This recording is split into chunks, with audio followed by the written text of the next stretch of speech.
This is the live broadcast of the Bradley Hall Show, and I've been doing a series of MPE interviews for this season, if you want to call it. Started in July, it'll wrap up in October, and then we'll wrap this up and we'll publish this on YouTube and the Podbean, where I have my podcast. But I want to introduce both of you. You are both. So it's Kara Rubinstein and Alesia Weiss. Did I pronounce both those correctly? No. I'm Kara. I'm Alesia. Alesia. Weiss. It's all I had good. a 50-50 shot with both of them, and I blew it.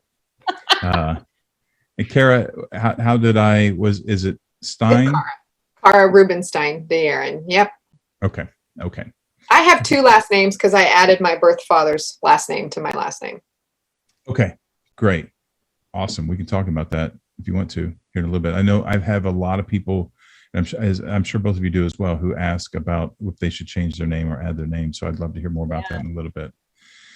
Comes up quite frequently. Yeah, it really does. And it's something that I've thought about as well. We can get into that. So both of you are part of an organization called the Right to Know. And Kara, you are the CEO, is that correct? Mm-hmm. And Alesia, you are the CXO?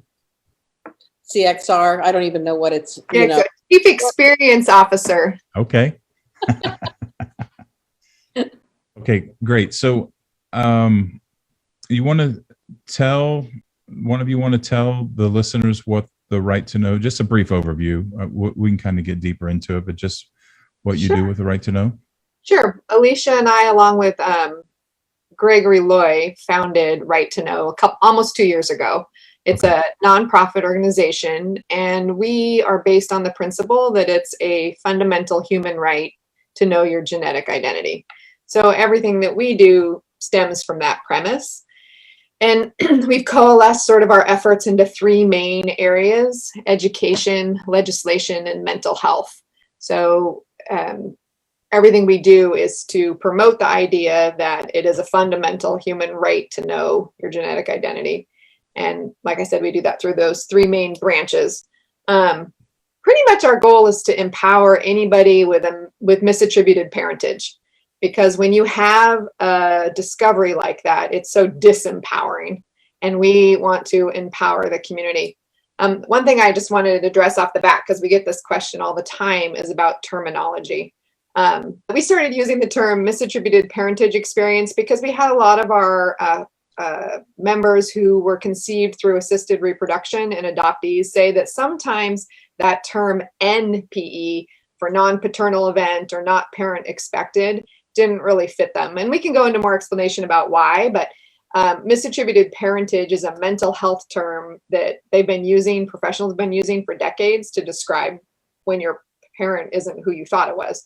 And so a lot of people from our members felt that that was more inclusive. And we look at ourselves as a big umbrella group for people who do have a non-paternity event, like from an extramarital affair, a rape, or an assault, or people who were conceived through assisted reproduction or adoption.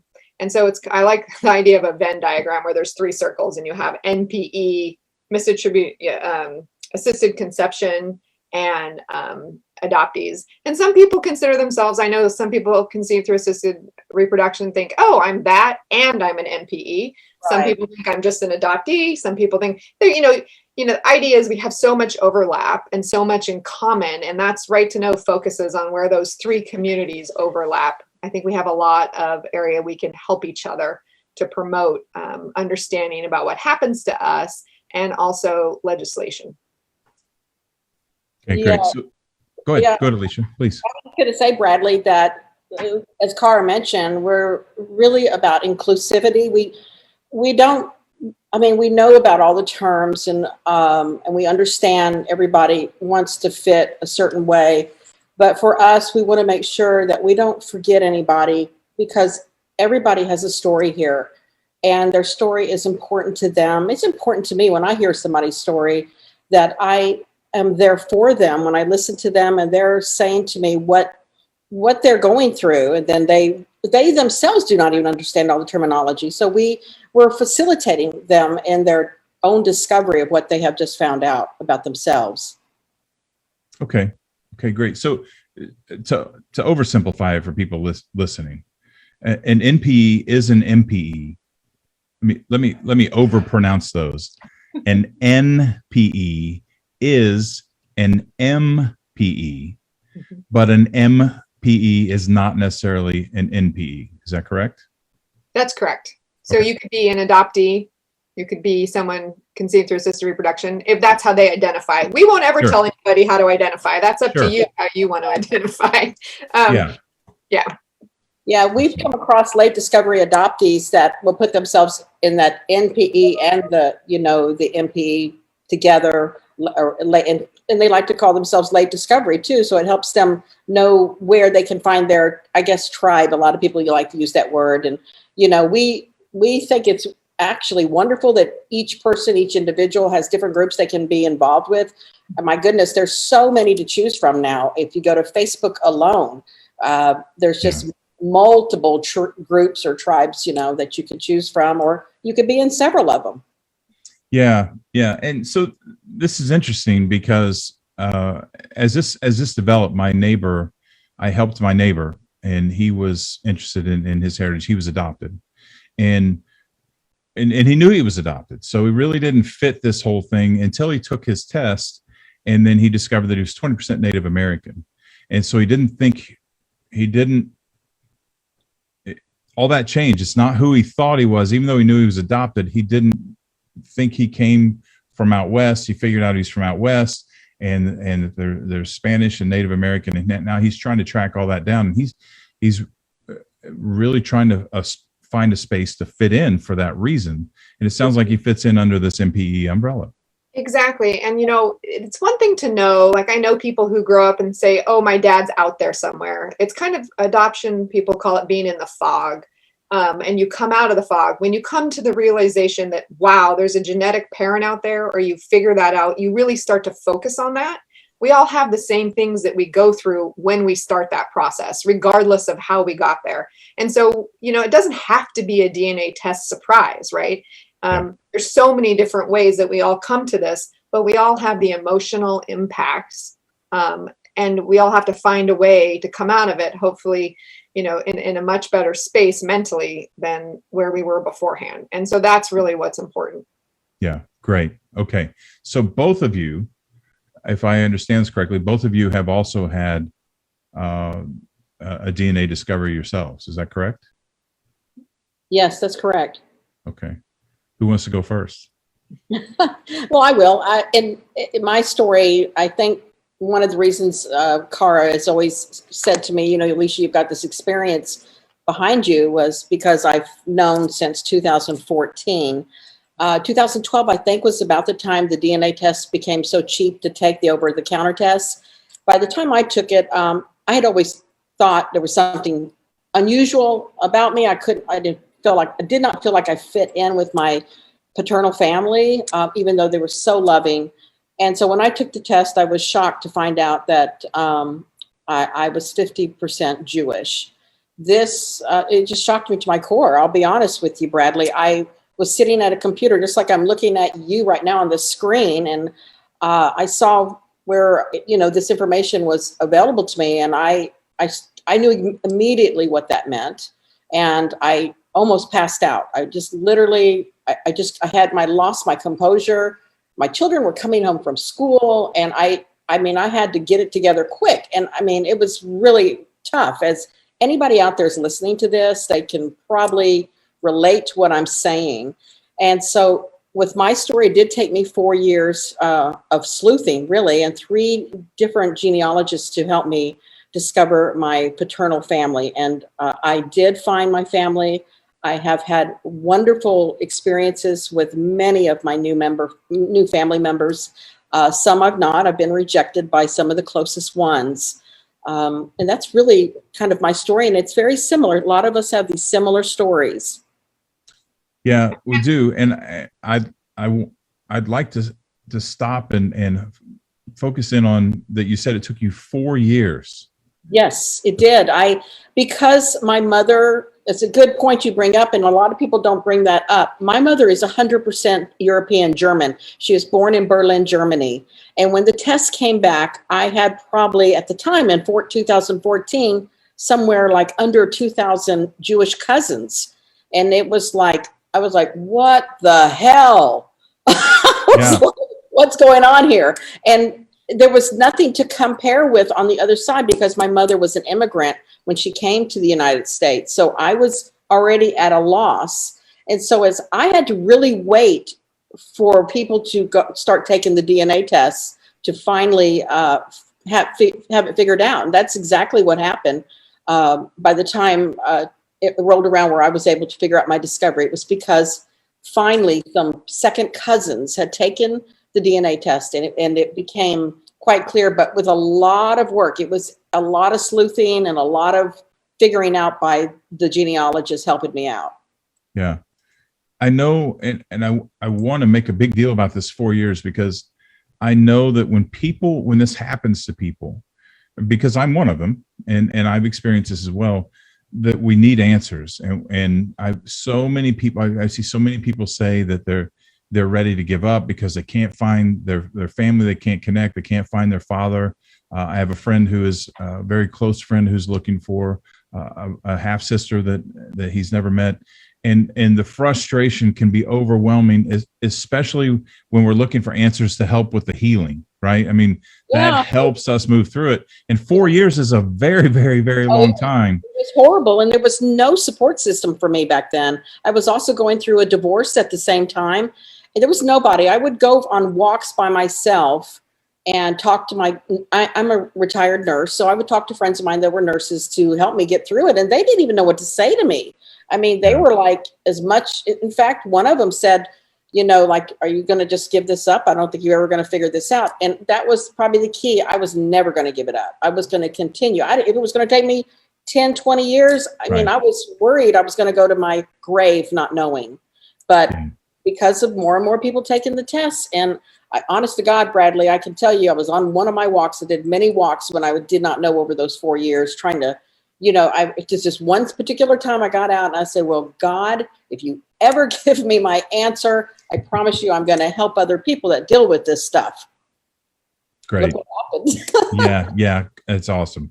It's awesome. So I want to encourage anyone who's listening that is frustrated, or if you know someone who's frustrated, it can be a slow process, but we will find the answers. The answers do come eventually.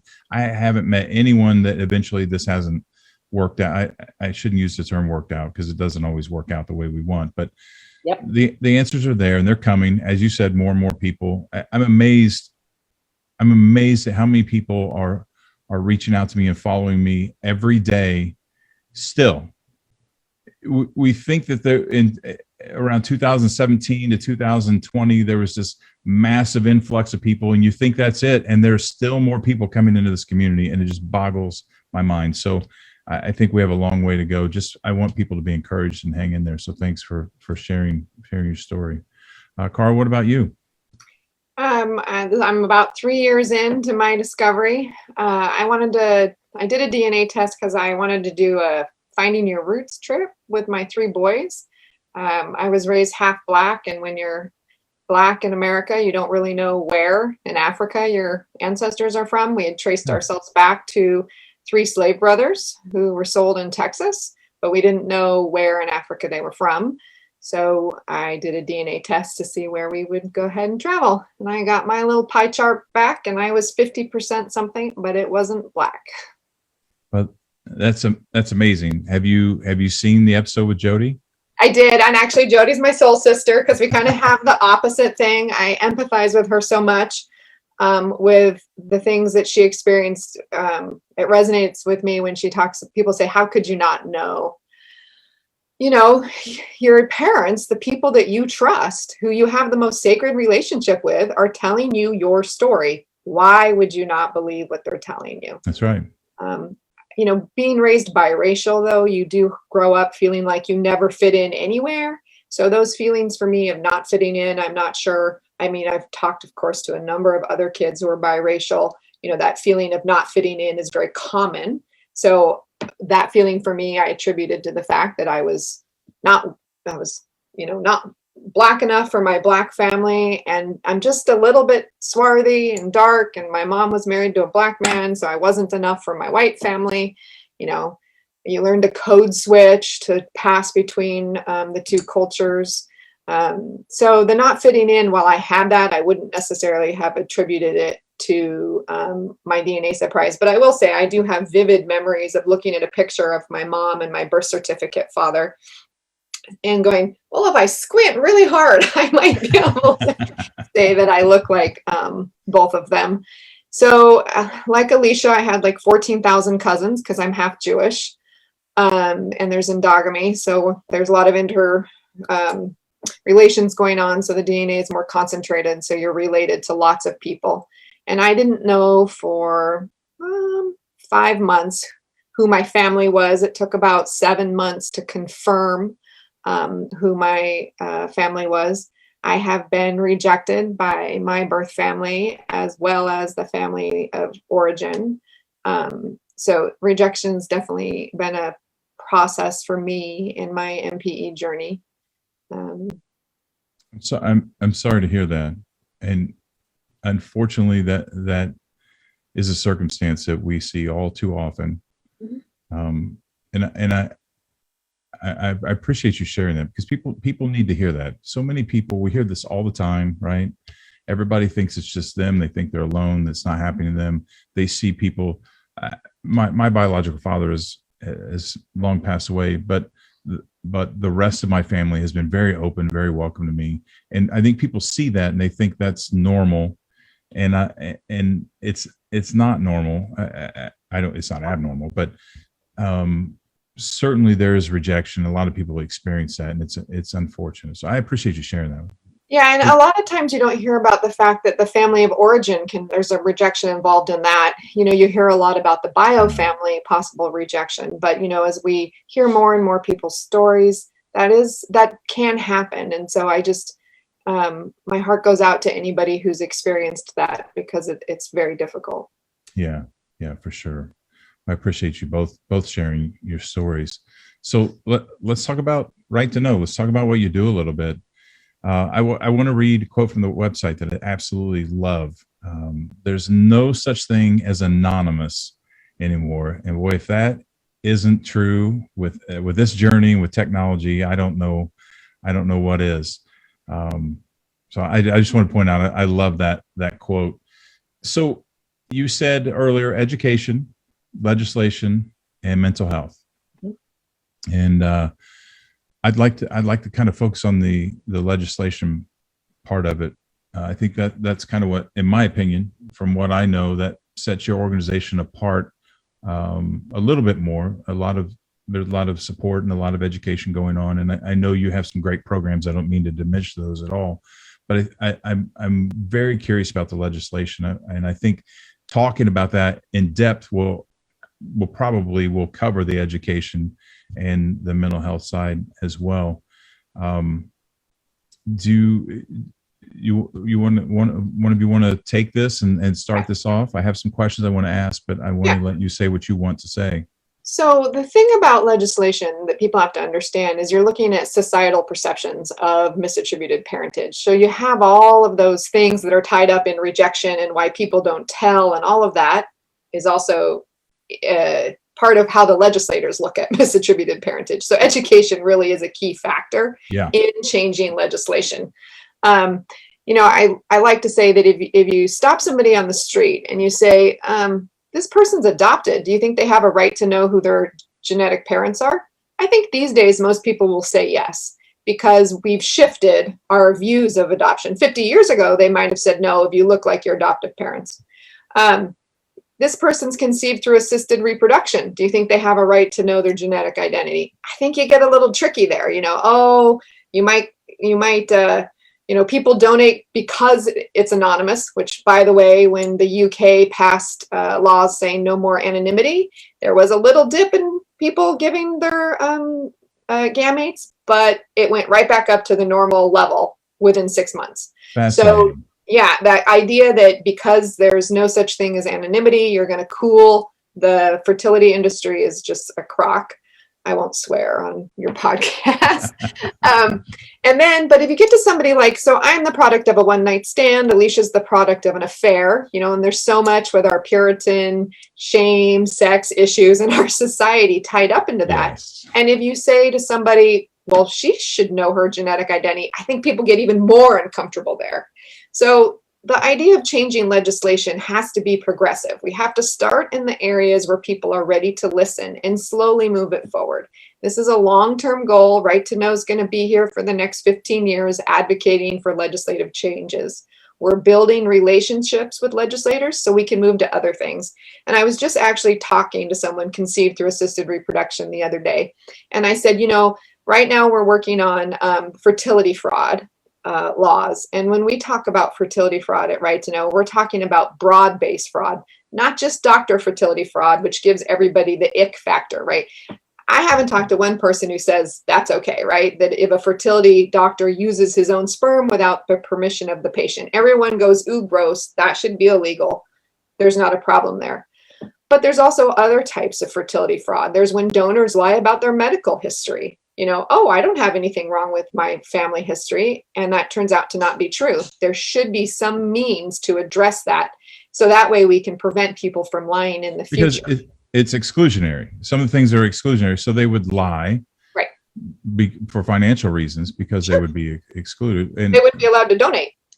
Exactly. And so it's not unfathomable. Once people understand that, it's easy to understand why people would lie, as sinister as that is. So. And there's not a really clear cause of action for that. So what happens with the fertility fraud cases is you can try to address it through contract law, but what the courts have said is, well, the parents were a party to the contract, but the children weren't a party, so they have no standing in the courts. So we need laws to give the children standing. Anyway, for the broad-based fraud, we like to include everything related to fraud in the fertility industry, not just the doctor fraud. Like I said, when donors lie, and clinics sometimes lie to donors too, or to their patients. So all of that needs some sort of legal consequence. And that's where we're starting. But I'll tell you, almost every legislator we've met with, and we're working in 6 states right now, have said we have to do more. When they start hearing the stories, we bring people with MPEs, with misattributed parentage experiences, on, and not just doctor fertility fraud, but my story. Alesia has some medical issues from not knowing her paternal medical history. And when they hear that, they say, we need to do so much more. And so that's really refreshing for us. We know that we can develop a relationship with these legislators and working with fertility fraud, and then keep going to try to enact more legislation. And for me, birth certificates changes are my ultimate goal. It's my thing that I care the most about. Changing your paternity on your birth certificate is a very difficult thing. You have to go to court in most states to do that. And I try to explain to people you can change your name. In most states, it's easy to change your name. But to change your paternity on your birth certificate, you have to go to court. And most people don't understand that what the law sees a birth certificate for, the purpose, is different than how we as a society see it, right? We look at birth certificates as whose grandpa was whose grandpa, right? When we're doing research. But for the law, it's who has to pay for little Timmy's mistake if he, uses a baseball bat and hits a baseball in my window. Who's responsible for that? So the law only cares about who's on that birth certificate until the child turns 18 or sometimes 22 because of college. And after that, the law doesn't want to take the time to change birth certificates because that's not the point of them. And that's why there's some pushback with our societal reasons why we see birth certificates and the legal reasons why we have them. But I think there needs to be sort of a long form birth certificate with genetic parent, genetic mom, genetic dad, and then parent 1, parent 2, a surrogate. Maybe even there's more than 2 parents. I know in Washington State, there's sometimes 3 parents can be listed on the birth certificate. And you can maybe order a short form birth certificate because, of course, you know, if you're signing little Timmy up for baseball, you don't want to have like Right. genetic, like all this information. So a short form would just have the legal parents, but that way we always have access to that information and it's not hidden from us. There's some discussion about, you know, when you turn 18 or not. And I think most people are comfortable saying that information should be available when you turn 18. That the parent who's raising you should have the right not to disclose that. And I do understand the arguments behind that, but I do think that at 18, everybody should have the right to know their genetic identity. You know, Cara, one of the things before we started Right to Know, I had went to a bioethics conference at NYU. And while I was there, I met a number of donor-conceived individuals. It was a very, how should I put it, emotional and charged conference. It was over 2 days. And while there, it was there that I knew something needed to be done. And so, you know, Car's very good about giving you like the facts of what's happening, what's going on. But the emotional part behind this, what's going on with those individuals that have, it's like the Wild West for them. They have absolutely no rights. And that's one of the reasons it has become paramount to us to be very inclusive with who we bring in our world with this, that it's not, we're not going to not say, hey, you can't be involved with this work, or you can't do this. You're not a part of that. This involves everybody. And that person has absolutely no rights, that DC person. And it breaks my heart. I saw what happened. This was probably a turning point for many of the people at that conference. And they are working themselves very hard. There's several donor-conceived groups out there. And they're coming to us and wanting the help. And Cara knows this. We've talked a lot about this. We work as a team. We build within the state we're working through. We're working, what did you say, 6 or 7 states, right? 6. So, yeah, I mean, we are building rapport with folks they can be in any of those MPE fields that see the big picture here. And they're helping us to engage with those senators, those representatives, those councilmen, those assemblymen all over the United States. So it does take it's true. It takes a village. You know, we're here, we do our part. We help to form the bill, the law, what we would like to see become a law, the future law. And we need the help of so many others. It's not us alone. This is a big picture type thing, not just very small at all. Yeah, absolutely. And I'd like to talk about getting people involved, advocacy towards the end, and let people give out that information of how to contact you and do that. I want to go back to because I'm huge on advocacy. So I'll do what I can to help you guys get the word out and get people involved, because I believe it's. I was going to say as critical as you do, but you know way more about it than I do, so I won't go that far. But let's go back to the birth certificate for a second, because I think this concept is fascinating. When I read it on your website, it was one of those things like, why didn't I think of this? I mean, it's just, it's perfect. So you believe that on a birth certificate, there should be room for a biological father and a biological mother, and then legally responsible parents, whatever that looks like. Mm-hmm. But the genetic father and mother don't necessarily have any legal obligation or have any legal rights. It's just for the right to know. Is that right? Exactly. And we see this sometimes in other parts. I mean, there's times, so if you're the product of rape, you're at least in Washington state, that man has no legal right to you, right? But the identity is there. And so it's not an unknown concept legally to have a parent that doesn't have legal rights, but their identity is known. Okay. It's very important. I mean, we don't want these surprises going forward. The mental shock. I mean, we'll be picking up. I mean, I'm still picking up my identity pieces and trying to put them back together. Yeah, me and you both. And I know that a lot of people that come through your organization, a lot of people I work with, it's all to help them put their identity back together. It is a huge, huge, huge piece of this. But I want to play devil's advocate here for a second, because if we have a spot on all birth certificates for the genetic father and the genetic mother, are you advocating that DNA tests are mandatory with all childbirths? So I will say, personally, Cara advocates for that. Well, so does Bradley. Yeah, so does Bradley. I'm kind of setting you up here, and I don't mean to set you up, but it's a very sticky topic, and it is. I can think of so many situations where, for the safety of the mother, you don't want to genetic test right then, right? There's marriages that are unsafe. They cannot even speak the truth for their own safety, right? That's a really quick example of why you wouldn't want to do that. Although if child welfare is involved, they do automatically genetic test. So I didn't know that. Yeah, at least in Washington State. I'm talking about Washington. But anytime you're doing support, they do test for DNA to ensure that is the parent.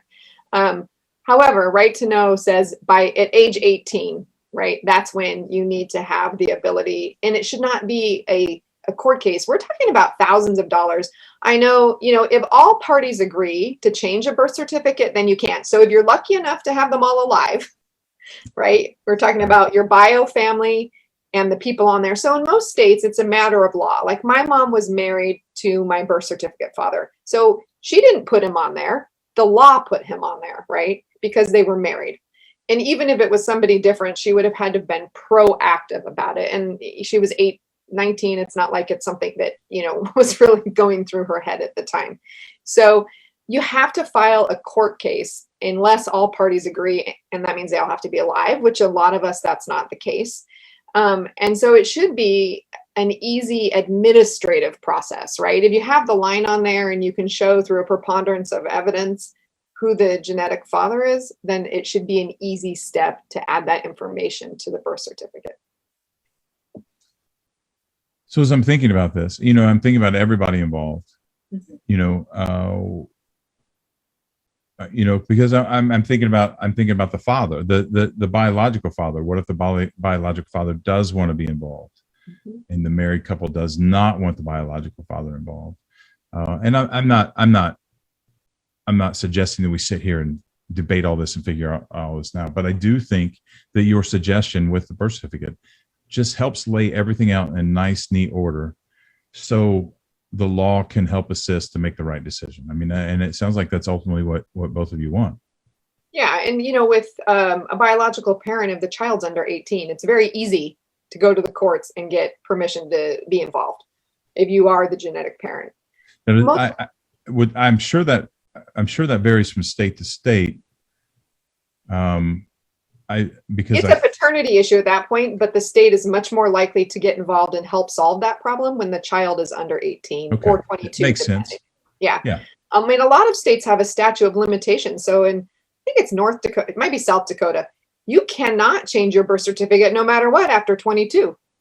Period. End of the discussion. Right? Because that's why would you do that? The whole point of it is to know who has to pay for the child, right? Yeah. So, or who's legally responsible. So, we have a long haul ahead of us here. Yeah, and the biggest thing is, I know you mentioned this on your website, is the game has changed.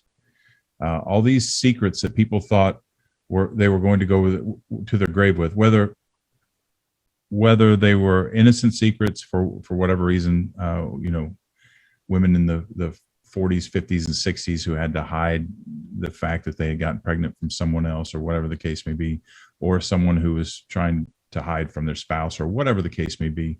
It doesn't matter why the reason was, or in cases of rape or whatever. It's just the game has changed, and unexpectedly so. I'm sure that Ancestry DNA and 23andMe, and I'm sure they had no idea this was going to be what it is, but the cat is certainly out of the bag, and we have to address it and make accommodations from there. So, and you have some experience with this, because you mentioned that you added your biological father's name, right? I did. So I'm actually in the process of trying to change paternity. But again, that is a very difficult, that's a court case. I'm lucky I'm a non-practicing attorney, so I don't have to pay somebody to the thousands of dollars it would cost. Changing your name in most states is a relatively simple process. I get a lot of, so what Alicia and I end up doing a lot of the time is we field questions and we talk to people. Alicia can talk about some of the systems we have set up for helping people. I mean, we consider Right to Know a resource for mental health questions, legal questions. I just got an email, a few days ago. I'm adopted from Puerto Rico. How do I get my original birth certificate, right? I mean, we face these questions all the time. But a name change is relatively simple. It's usually under $150 in the county that you're from. I've noticed in the southern states, there can be a little reticence by the courts for men to change their name. However, if you say, it's all how you word it. If you're talking about, I found out that Smith is not who my real family name, Johnson, is. And I'm proud of my new Johnson heritage, and I am a Johnson, and I'm trying to correct my family name. The courts tend to feel some empathy towards that approach for men. We're used to women changing their name in our country, but not men so much. And in the South, there can be a little bit more difficulty without sort of the right verbiage to prompt the judge to go for it. And I know this is a big topic that I hear a lot of people talk about, and it's something that I've even wondered myself. And I have a great relationship with my birth certificate father, but I'm kind of a purist when it comes to things, and I'd like to know my genealogy. I've studied my genealogy, ironically, for many years, and I'm all about my ancestors and where I come from. And so I feel fraudulent with the last name that I have. And it has nothing to do with a lack of respect for my birth certificate father whatsoever, because I have love and admiration for him. And he supported me through this. But there's still a part of me that feels like and I think I said, I'm misrepresenting who I am. And I know many, many people. You're not alone with that, Bradley. I mean, that is a very common thing we hear with a lot of the folks that we talk with. I mean, as Cara mentioned, we've got these three pillars. The legislative part is a small portion of what we do. I would almost say, Cara, you can step in here if you want to, but it is the mental health thing that we spend a majority of our time with. I literally get messages every day. When we work with our mental health portion, we actually have a system in place. We've worked very hard. When Cara and I started, and I have to tell this story, and she knows I love this story, because I would continue to give her these ideas of things that we need to be doing, working on. And one day we were on the phone, and literally, I think, Cara, your head was going to explode. And you were like, I've got to get this down. I've got to write it down, everything that we've got going on here. And she literally got out. She sent me the picture of it, and she wrote everything down, like, what is that, butcher paper that you were using? Holy moly. She sent me that picture, and I'm like, it was like all these things, like arrows going this way, that way, these objectives and all these things. I mean, that is how much, human beings we've got going on. We have so much we need to address. And with the mental health portion, we started thinking about all the different things that need to happen to help people. We looked at it in a professional way. As a registered nurse myself, I thought to myself, what would I want to do? Where do I need to go for help? And so we started working with people, and we put together a directory just for our psychotherapists and those that can help professionally. And to me, that was just a small portion of it, a very big, very important part. But people were calling in that really, I have to be honest with you, people have no insurance, nobody to talk to. So we came up with it's a hotline where people can call in, or they can even email with any kind of questions they may have. And so, those kind of questions, exactly what you brought up. This is the emotional trauma that is involved with finding this out and realizing you're not who you thought you were, that you're like I don't want to say a fake, because you're not really a fake, but you feel like an imposter. You definitely feel like an imposter. And so then you're dealing with that. And there's one of the terms that I actually think really fits here. And one of our therapists, Cody Bowman, and it's a shout out to him. He's one of our mental health panelist that helps us on our advisory panel. He has this term called ambiguous loss, and that describes to a T. Ambiguous. Am I saying that right? Ambiguous, Cara. I mean, it's a mental health term. Yeah, I mean, it just the loss that people feel when they're trying to put their story back together, when they find out who they really are through the DNA, the over-the-counter DNA test. So when we're working with our therapists, we try to, if we get calls for people needing help, we put also together not only that MPE hotline, but a mentor program, which we actually trained several folks to help us out. A lot of them are licensed RNs, LPNs, counselors themselves. And we fit in a program where they have somebody they can talk to while we're helping them in their particular state find a therapist that can work with them. And we have had now across the board, several states, we get back messages all the time where people are getting the help they need. I mean, it's, I don't even know how to explain it to you, Bradley, what that feels like, knowing that somebody's getting the help they need. I wish I had a mentor when I first learned. I mean, we match people up with similar. There was nothing. There was absolutely nothing, and this is the same thing with the therapists. They're learning as they go along how to help our population of people. They have never had this to encounter these kind of things. One thing I will say about the adoption world, we work with a lot of another adoption group, and they have really helped us a lot with terminology, with working with programs, setting up programs, and how to educate other people that deal with these things. So it's all part of it. And what you brought up alone, I especially think in men, that name, the last name of a man, that they all find out that's not who they are. And I don't know how old you are. Let's say you're in your 40s, 50s, or even 30s, you find that out. And you're like, what in the world has just happened here? I mean, it's like, I don't know, it must be like a sucker punch. It really is. And so in my situation, and there's a lot of situations like this, my biological father never had any children. Obviously had me, but he died believing. It's a touchy story, but overall, he didn't think that he had any children or anyone to carry on his legacy. And so the family, the whole family name didn't pass down to me. And then now I have sons, and I think about this. I think about this quite often, and it is a big deal. And even if I don't do anything with it, all the people who are out there we hear this all the time too. People, or the things that bother us, people are like, it's just a name. It's not a big deal. Your dad's still your dad, kind of that whole thing. It is a big deal. And it will remain a big deal until it's processed, and which is what we're doing here, right? We're trying to help people and let them know that they're not alone and they're not normal, and there are people out there to listen. Processing, and we know when we hear that term, when people say that to us, a lot of time people can't talk. They're having problems right where they're at in the moment they're in. And when we invite people, like we have these programs we do ourselves, education programs, webinars. We have one that's called Community and Connection. Bradley, I think you're aware of it. We do it once a month. We have a therapist. We bring a professional licensed therapist, and we invite people in. And some people say to me, they might send me a message like, I cannot be on this video. And I said, you don't have to show your face on this. Right. If you need help, just listen in. And I actually had 3 people yesterday from the Community Connection that actually contacted me and says, I'm so glad that I listened in. I needed what was said today. Good. And I think that thing about processing, I used to think like, okay, I'm going to process this. I went to a therapist. I got this figured out. I'm going to tie a bow around my MPE, my misattributed parentage experience, and stick it in a box and put it in the closet, and I'm done.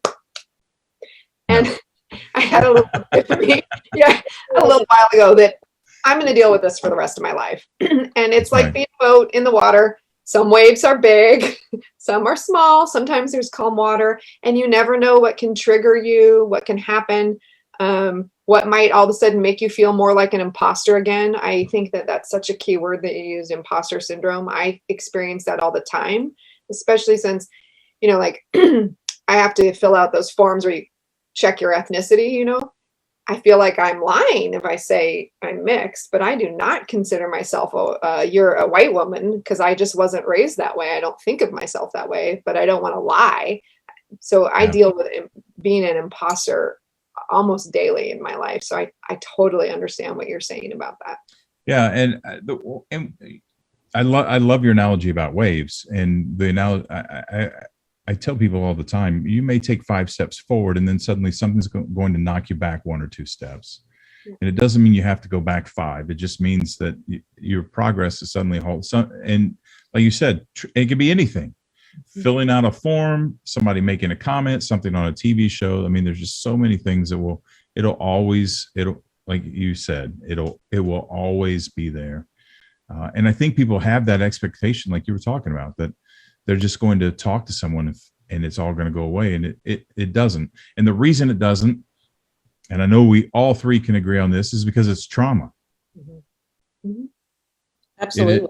Yeah. And I think people dismiss that it's not, and that's something else that needs to be drastically changed. It is absolutely.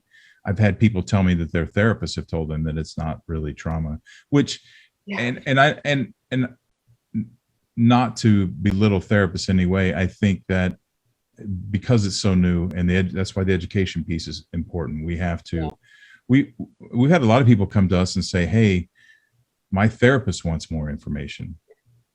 And I'd love to hear that they're open to knowing that there's more to this. So we radically have to get that out. But I just want people to feel validated. It is trauma, and it is extremely traumatic, and it will never go away. Bradley, one of the things I think about, to me, my emotional state, I think about myself in pictures, like maybe a collage of pictures of my life from maybe the past when my children were little to when they're starting to grow up and now they're adults.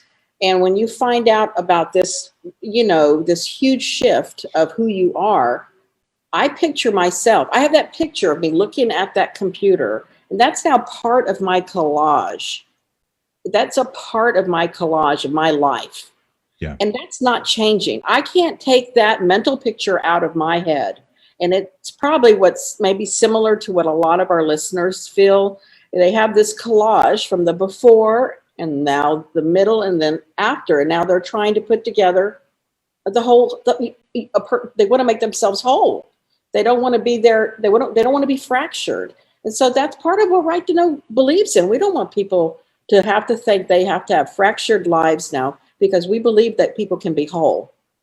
Yeah. Now, one thing that I like to talk about a lot with people is that this affords us a unique opportunity to look at life differently.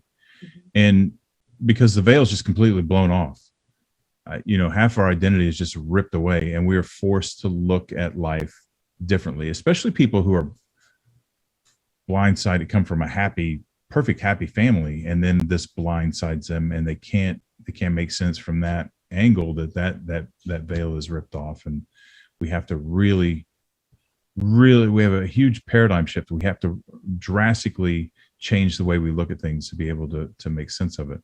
Because like you were saying, Alesia, we see what we want to see. That's just that's human nature. Well, and you were talking about that earlier, Cara, where, your parents taught you something, and it's just the way you saw the world. And Jody and I talked a lot about this, that, people just say how you didn't know, but it's because we buy in. We just buy into our beliefs, and they shape the way we see things, and we see them through those lenses. And we're innocent bystanders. I always have to remind people, we didn't make this situation.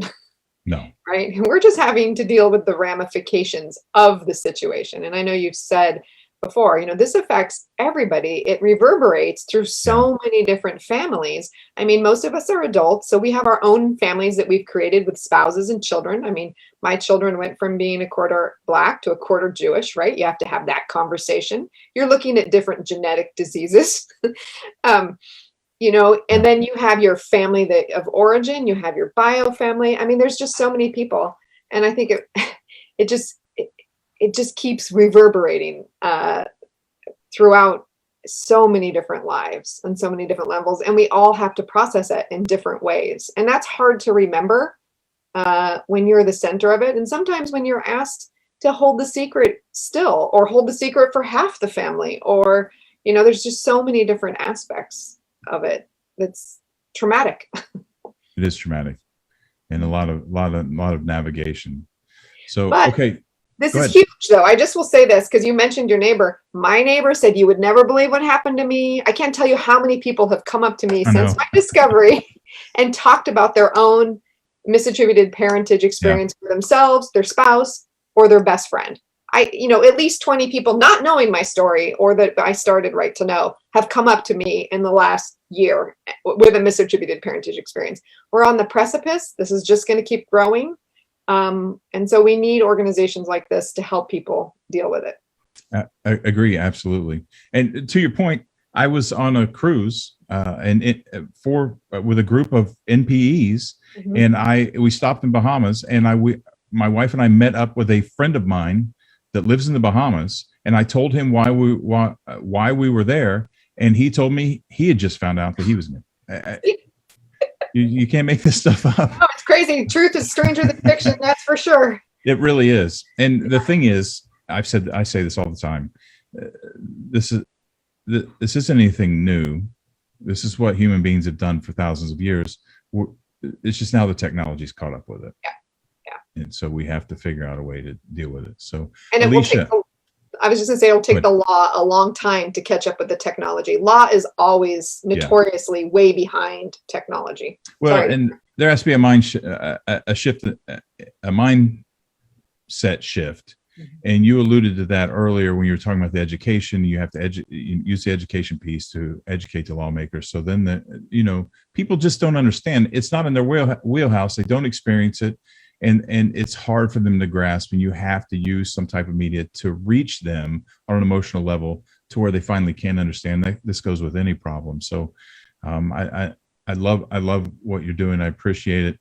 Which brings me to Alesia. I want you to tell people how they can get involved if they want to get involved. Well, we have a webpage where we've been working hard on getting that, we have people who are helping us help us with the social media part. They can reach us through that MPE 323 Talk MPE, or they can also email us. Cara, do you have that email address? Yeah, info chat or something. Info at Right to Know Us. Say it again. Info at Right to Know Us. Folks that are listening. Info at righttoknow.us.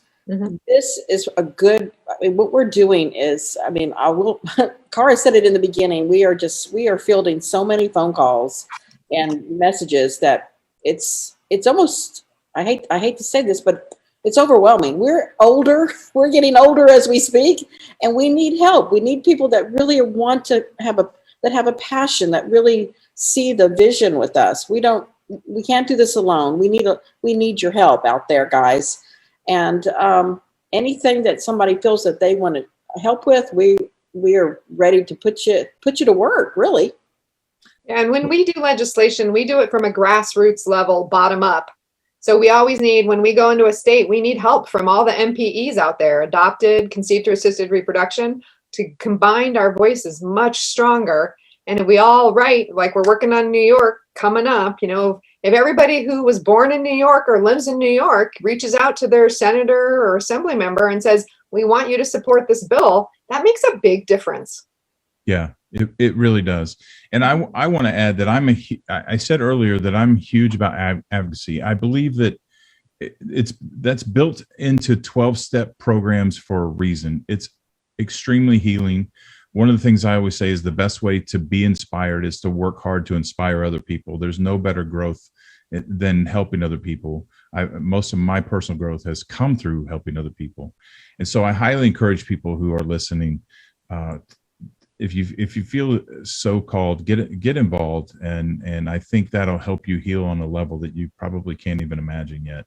Whether it's with your organization or another organization, get involved somehow with this. There's a lot of people who are struggling and hurting, And even if you're struggling and hurting, you can still find someone else that you can support each other. And that's what this is all about. If you go to our webpage, you will see that there are all kinds of different areas that we work with. We help people with if they're looking for a DNA angel, we'll connect them with the right people that we believe will help them find perhaps their paternal, maybe it's their father. A lot of times it is a bio father that people are looking for. If they need the mental health piece of that, we are there to help them find therapy. If they want to volunteer with being a mentor, we're working on a program that we educate people on how to go about that, what that's all about. And that education piece, we have these webinars we're doing every Sunday. Well, once the first Sunday of the month, we do a webinar, a mental health webinar. And we just did one yesterday and it was phenomenal. We had one of our mental health advisory panel folks, Jody Rabb, with us yesterday. That's the first Sunday of every month, unless it's a holiday. We do it the second Sunday at noon Pacific time. The other thing is on the third Sunday, we do an educational webinar, and we actually have one coming up here this coming Sunday. Cara, do you want to talk a moment about that? Sure. This Sunday we're talking about documentaries and telling our MPE journeys through film. So we have a great producer from Bombshell Media who's going to talk about why that particular medium is a great voice for education and sharing stories. And then we have two people who have experienced and done documentaries about their MPE journey, David Bynum, who's adopted, and Wendy Babst, who's the product of fertility fraud. And she did Baby God. I don't know if you guys saw that on HBO. So both of those people will be talking about their experience in making the documentary and why they think that's a great tool to share their story. Yeah, we believe in people telling their stories. We even have on our webpage an MPE narrative. We have dozens of stories on there right now where people share, and I think it's actually healing. It helps. It's part of that processing where you write down. A lot of people talk about journaling, and a person journals their story and they want to share it. We have a whole page that has just dozens of stories, and I've just talked to many people that said how much that has helped them to write it out, what's going on in their lives. It helps with the process. Yeah, I'm a big fan of telling your story. It's very, very cathartic. I also want to throw in that Jody will be my guest on August 9th. Oh, yay. She's great. We'll be live here on Facebook. So, okay. Any last words before we wrap this up? No. No closing arguments, counsel? No closing arguments. I do want to say, I'm constantly giving people information. So reach out. I mean, these are a lot of the questions we do field. I'm in such and such a state. I want to change my paternity, or I want to change my name. I know a lot of us don't have a lot of means to do that, but there are ways. The paternity is complicated, almost impossible. But the name change is something you can do if you decide that's how you can grow as a person. For me, I felt like I spent 20 years with my birth certificate father's name, 20 years with my married name, and I wanted 20 years with my biological name in there too. And that was what I needed for my healing. I mean, for you, you might think maybe I add my bio dad's name in there as part of as a middle name, or as part of a double last name, or whatever you need to help yourself continue to grow. And I think that's what's key. Whatever you need. We're here to help. Yeah. One last thing I want to say, I guess, is I'm not sure we mentioned this, but we are working on a summit. It's going to be our very first summit. Obviously, COVID slowed everybody down. Yeah, for sure. But in the spring of next year, we're working with some other nonprofits, and we're going to put together, we will put all the information on our webpage, but we're going to put together a phenomenal summit where people will be able to come in, and we'll be doing it'll be classes dealing with just what we're talking about here, birth certificate, whatever the new information that's out by early spring. We're going to have it. We're going to be sharing it. We're going to have fabulous speakers with us. And so it's something I hope everybody will be looking out for. And I know I'm looking forward to it. We have such a phenomenal group of people. I mean, Bradley, just meeting you, in the last couple of months, it's been an honor just to meet you and what you do with your podcasts. We've been having these conversations with a lot of different people, and I'm telling you, this is the way you get the word out. We're not going anywhere. We are here to stay, and we're going to make change. Yeah. Excellent. Excellent way to wrap that up. Thank you so much for being here. I'm grateful. I appreciate the work that you're doing. And I'm grateful for letting me be a part of it. And I'd like to be a bigger part of what you're doing. So I'll reach out to both of you, and we'll talk about that later. So, but again, thank you both. And, let's find a way to have you come back, and maybe we'll pick some of these topics apart. We'll get even deeper into them, and maybe have some question and answer stuff. I know we wanted to do that today, but this conversation just was so smooth. That hour has just flown by. I would love to talk about race. So invite me back for that, because it's a big deal for those of us who have had big changes in our ethnicity. Yeah. Well, let's talk about getting a group of people together, a couple people together, and let's do that. We have already done that. Actually, we have some things coming up with just that we've been working on with Right to Know. It's so important. Good. It is very important. So thank you both for being here, and I'll talk to you both soon. Thank you all. Thanks, It's so wonderful to be here with you, Bradley. Yeah, I appreciate it. Okay. Both of you have a good night. Bye. Bye-bye.